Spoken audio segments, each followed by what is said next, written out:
This segment of the Alice Stewart Show is brought to you by the Countertop Store, Central Arkansas's premier countertop authority. For custom fabrication and installation of granite, tile, laminate, copper, and more. The Countertop Store, 888-510-4773.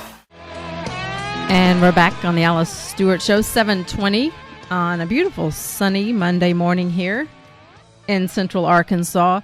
And if you've looked at any of the business publications lately that look at how regulations affect business, you will no doubt have come across a story about the new EPA, Environmental Protection Agency, regulations and how it will impact businesses, in turn, you in the pocketbook.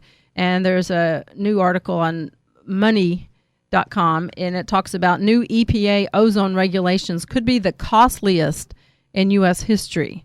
And that is a big concern for consumers, but specifically manufacturers. Here to talk about that, I'm joined with Ross Eisenberg. He is the National Association of Manufacturers Vice President, joins us on the Royal Overhead Door Hotline. Ross, good morning. Good morning. Thanks for having me. I appreciate you joining us. So first off, when people hear this news and hear the stories about these new EPA regulations, a lot of times it just gets lost in the news shuffle. But when you break this down, we're talking about the new ozone regulations costing the nation $270 billion to $360 billion annually. What does that mean for manufacturers and, in turn, consumers? So manufacturers are in a wonderful place right now. We're on the verge of a manufacturing comeback. A lot of that is because of access to a lot of just major amounts of new energy, natural gas, oil, coal. I mean, we the all the above energy strategy works, quite frankly, and it's putting us in a competitive advantage. Right. And so we have a lot, particularly down in your part of the country, we have a lot of new manufacturers coming online because there's great opportunities here. That it's a better idea to manufacture here than it is other places.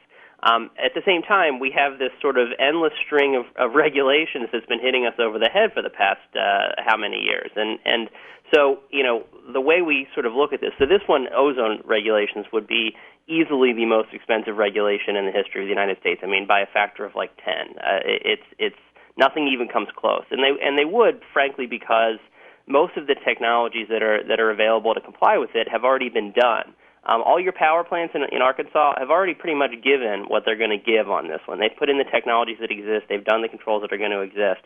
And so since that's happened already, now we're talking about getting to cars and trucks and things of that nature that most of them have already done what they need to do. And so a solid two-thirds of the technologies needed to comply with this thing just frankly are not identified. I mean, EPA hasn't been able to tell us what they are.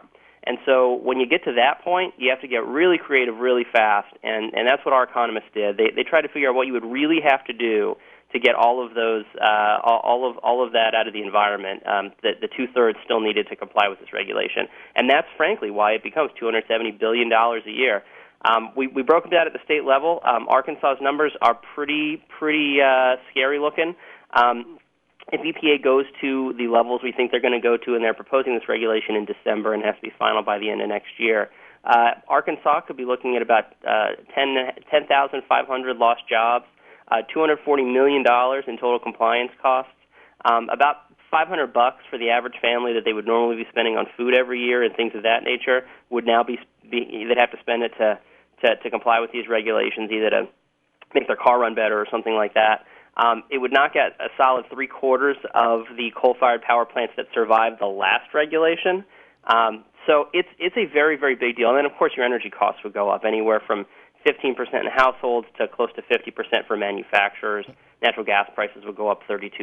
I mean, no sector is spared here, just because you're at a point now where we've done everything we can do, and now you just have to start shutting stuff down. So cars, trucks, trains, things like that. Right, and that's the point. When there are stronger or more restrictive regulations by the EPA or any government agency, it affects manufacturing or it affects businesses, and those costs are ultimately passed on to the consumer.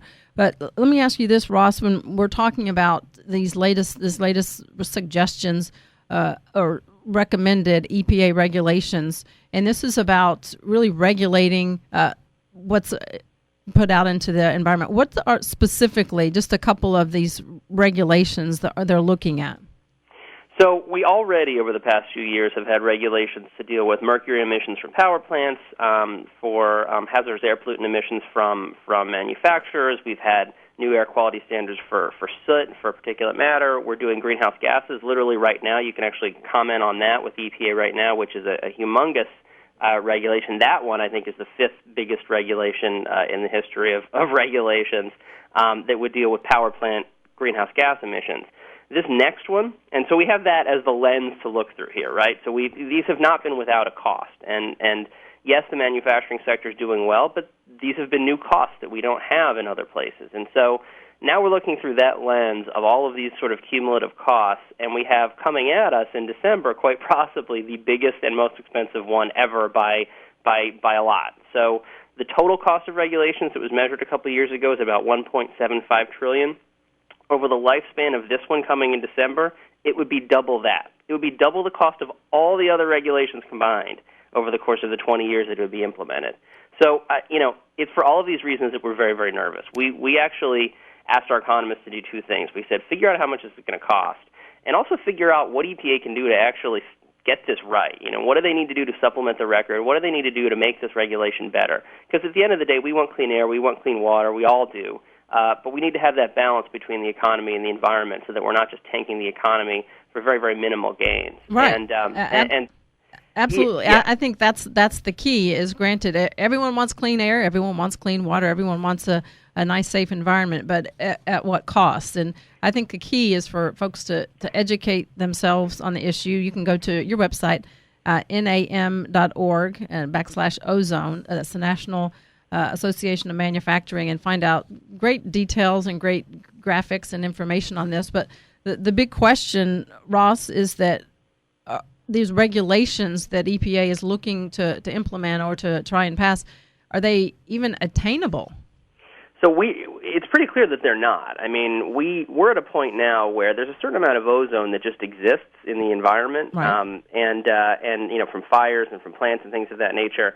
The levels that EPA is considering would put most of the national parks in the United States in sort of in non-attainment, just out of attainment with this new standard. So when you think about that for a second, so national parks, which really don't have any cars, don't have any factories, don't have any of that stuff. And, you would probably assume that the air's pretty clean, and now they're going to be in in this ozone non-attainment area, which is just ludicrous. I mean, we're getting to a point where we've kind of need to take a look at the law and figure out if it's working the way that it was designed to work. We've made tremendous strides on ozone. We've reduced them 25, maybe even more than that, 25% over the past 20-something years. We don't have a lot of smog anymore. And, and again, when you're talking about levels that are below what naturally occurs, that's a problem. Maybe you should take a second look at this. Our recommendation, EPA, is to keep the current standard in place. We just got one a couple of years ago, and we haven't even implemented it yet. It's going to require major reductions over the next couple of years, and we're still trying to do that. And so let us do that first before you move the goalposts on us to the most expensive regulation ever. So if you look at the data and the figures, and we've talked about this various EPA regulations before, is this really about a clean, safe, ozone-free cleaning the environment, or is it about more providing more money to the federal government and just more regulation? So, that's a good question. I mean, part of this is that it's designed by the statute. That every 5 years, EPA is forced to look at these things again. The challenge is that you have a leadership of the EPA who believe that the only safe level of ozone is zero. Right. Well, and that's impossible because a certain amount of it just kind of exists and it occurs naturally. And so every 5 years when you're looking at this, you wind up in a Groundhog Day situation where they say, oh, no, of course we have to go lower. So every 5 years you move the goalposts, and that's fine when you have ozone in the environment. Now we're getting to a point where you have very, very little left to take out and at very, very large costs. And so, the cost, everything's upside down. Usually you get a regulation where the benefits outweigh the costs. Right. We're upside down here. Absolutely. By any measure. And clearly the numbers clearly add up. Well, we appreciate your time. This is a great topic, and certainly being the costliest in U.S. history, it's something for folks to keep an eye out. Ross Eisenberg, National Association for Manufacturers Vice President. Ross, thank you. Thank you so much. Appreciate you. Have a great day. Once again, you can go to nam.org. This segment of the program brought to you by the Countertop Store. Give them a call, 888-510-4773.